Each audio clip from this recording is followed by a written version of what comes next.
think this is a really interesting question, actually, and it links to the what is reflection. You know, what and why always link together, don't they? But when I was working on the booklet for the project about reflective practice, one of the things that I really became aware of in trying to put that booklet together was when I was explaining what is reflective practice, it struck me that actually what is reflective practice is the same as what is good social work. So you almost can't separate the two, really, because reflective practice and good quality practice in social work are one and the same thing. So that's, I suppose, the basis of why it's important is if you want to be a good social worker, you need to do it reflectively. And I suppose that children and their families have a right to expect that any professional involved in their life is going to take that responsibility very seriously, and they're going to think about what they're doing, and they're going to draw on research and knowledge and understanding and think about theory and use all of that as part of their practice, because, you know, people have a right to expect that the decisions that we're making are based on thorough thought, if you like. So I suppose that's, for me, one of the main reasons it's important. Yeah, I definitely agree with you with that. And I think it links in with our development as social workers, doesn't it? Because we're taught right from the very beginning when we go to university and we learn about what social work is and how to be a social work practitioner.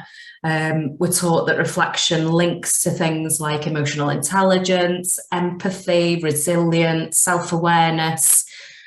But unless you actually take a step back and think about why you've done something in a certain way, what it actually means to you, what that might have meant to the family or the individual that you're working with, I don't think you can develop as a social worker. So I think you need to be able to take that step back and really understand yourself and the effect that that can have. And I think only through reflection can you do that, because you need to pause, you need to think about it, and you need to understand why the things you do and what and how that all impacts on the interventions that we have with families, really. Interesting that you used the what, why, how framework loads there, didn't you, as you were talking, because it is a really good reflective framework and basic reflective framework. I also think that, as well as you know, you've said there, it's a key part of our development, and it is, and it's a key part of our training and learning. I also think it's a key aspect of self-care, really, and looking after ourselves, because, you know, especially thinking about how we're working at the moment in the middle of a global pandemic. You know, here we are both sitting at home, you know, talking to each other on camera. But, you know, if you're a busy social worker and you might take one of those really difficult telephone calls, and if you sat at home, then that's really hard to deal with. If you're in the office, you take one of those difficult phone calls, you know, perhaps where somebody will say, oh, I'm going to hold you responsible for this, or those kinds of things. And there's someone in the office who'll hear that, isn't there? And they'll come over and say, oh, that sounded tough. Do you want a cup of tea? Do you want to talk about it? When you're on your own, that's not there. You don't have that support in place. You're just on your own, taking these really difficult telephone calls, listening to trauma, dealing with really difficult issues, sitting in your bedroom or at your kitchen table. And actually, you really need to be thinking that through and reflecting on it and taking good care of yourself.